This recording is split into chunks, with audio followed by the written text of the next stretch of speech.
So for giant sets, how many exercises, sets, and reps should you perform?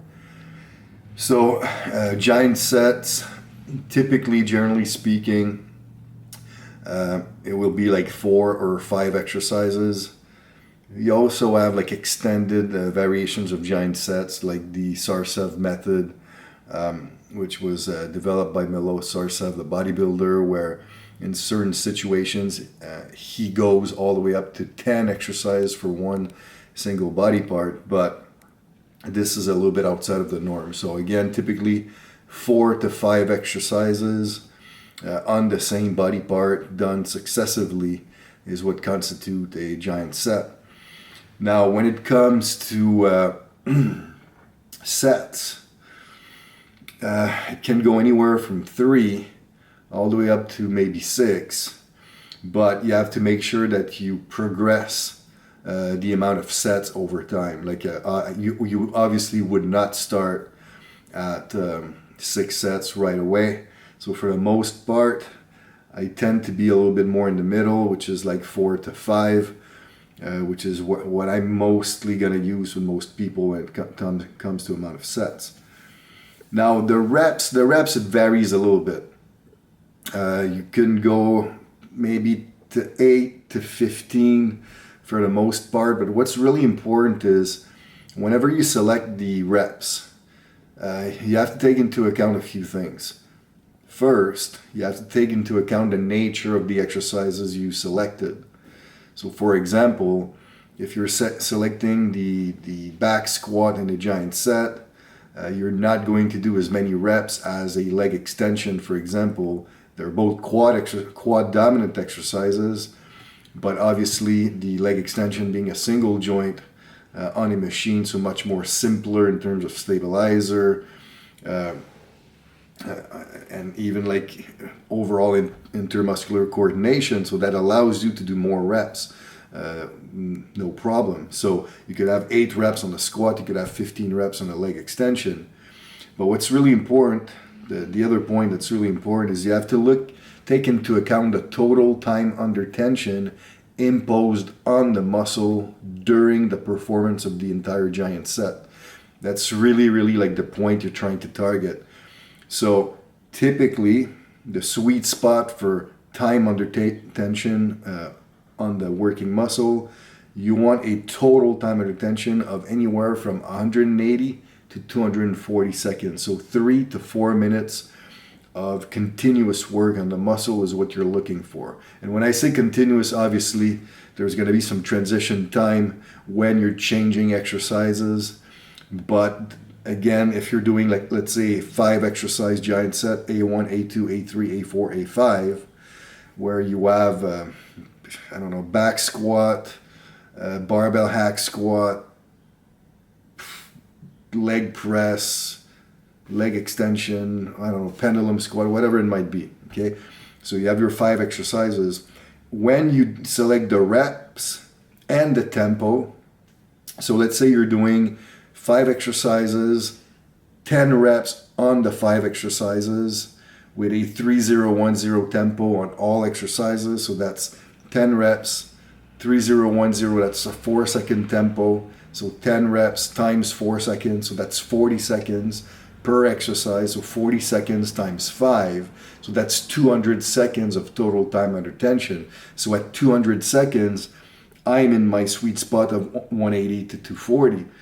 So that's what's really important. That's what's going to help you really fine-tune the reps you're selecting combined with the tempo. So if I'm doing leg extension for 15, that's fine, but then maybe you're going to use a slightly quicker tempo or whatever it might be. But at the end, make sure you calculate that total time under tension to fall in that 180 to 240 zone. So if you're following all this, you should find success reaching your hypertrophy or metabolic goals using giant sets. So the question is, can you build strength at the same time as you're trying to lose body fat, for example? So in the question, one of the example given was doing like strength rep scheme in the A series And then with the B and C series, doing like much more metabolic end type of sets and reps, so way higher reps and stuff like that, in order to create the metabolic adaptation that will favor fat loss or body composition improvement. So the answer is yes, you can do that, definitely. But what you have to understand though is, what is your ultimate goal with training? So if your ultimate goal is to optimize a training effect, so to get really the most out of a strength quality you're trying to improve, then to be honest, you're better off dedicating the entire phase to that one thing. So if you want a bigger emphasis on strength, make sure the entire training session for that phase has more of a strength connotation. Again, you can mix both. It's just that, and you will get results.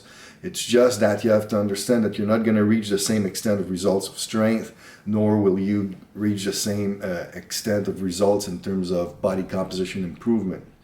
So if you don't have any real specific goals, you can just keep on going with that, and that'll be okay. But I just want to reinforce the fact that for optimizing training response, you're better off focusing to one strength quality for one phase, and then it's how you put up all of these phases together over time that will kind of guide your overall response to training. So that's how I would do these type of training sessions. Is there a post-activation potentiation effect that can be found if you're training in the AM and then you're competing in the PM, so later during the day? So what that means is, if you train in the AM, can you potentiate a better performance in the sport you're competing in later on during the day? So yes, definitely there is a response that favors this. There's even some research that have been done and that is being done. One of my colleagues based off of Montreal, Sébastien Lagrange, he's actually doing his PhD thesis on that. So he's studying that exact same thing.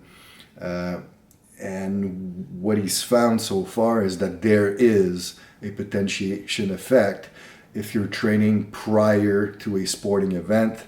If I remember correctly, he's found good results at something like 4 to 6 or 4 to 8 hours prior to competing. Now the key with that though is to try to find or individualize the training prescription to fit the athlete's profile. And what I mean by that is, it's not because training can potentiate a better performance in your sport that it necessarily means that you need to do a full-blown training session in the AM. This might be too much for certain people to create a potentiation effect.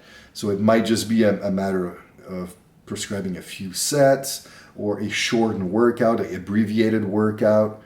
You also want to make sure that the intensity, like the training is more on the intensity side of things and not necessarily on the metabolic end side of things.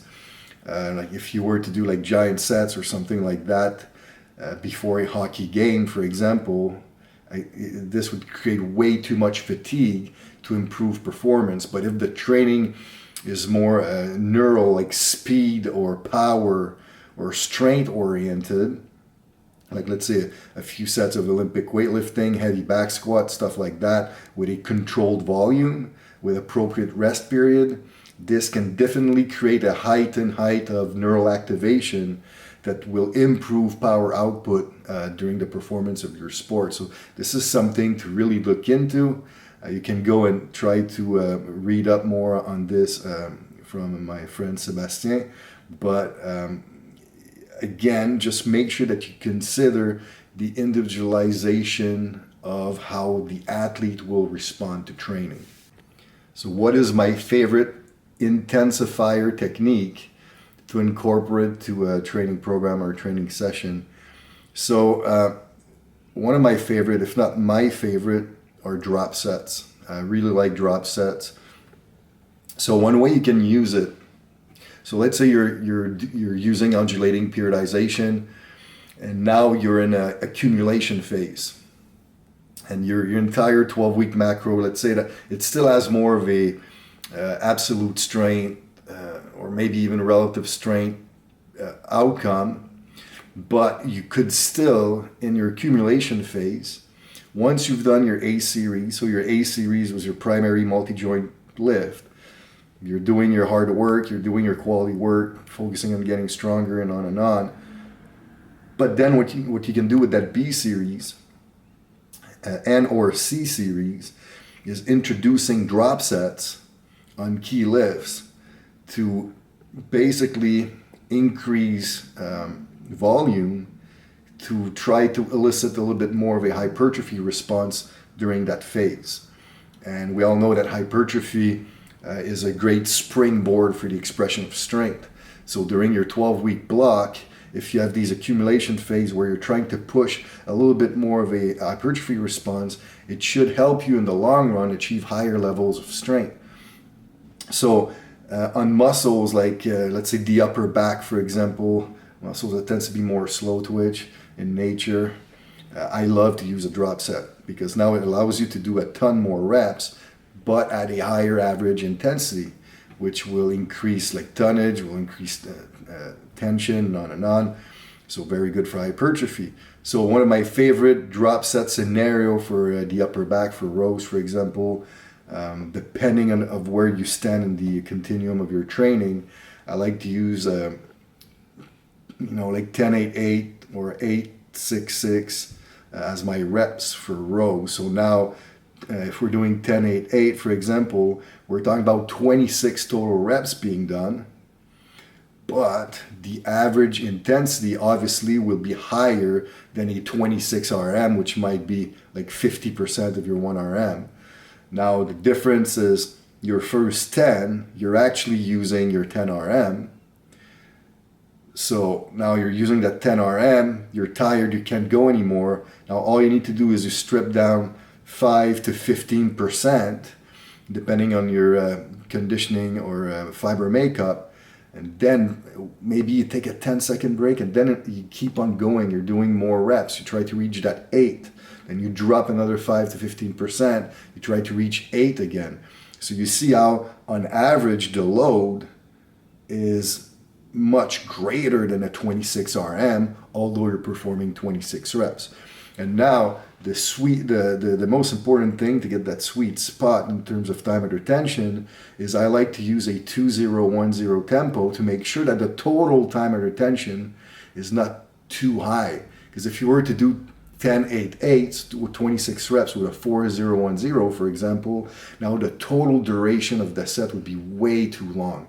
You want to be about 90 seconds, like around at 60 to 90 seconds for drop set. This is where you get the most bang for your buck. So always look at the tempo and the reps when you're prescribing these methods.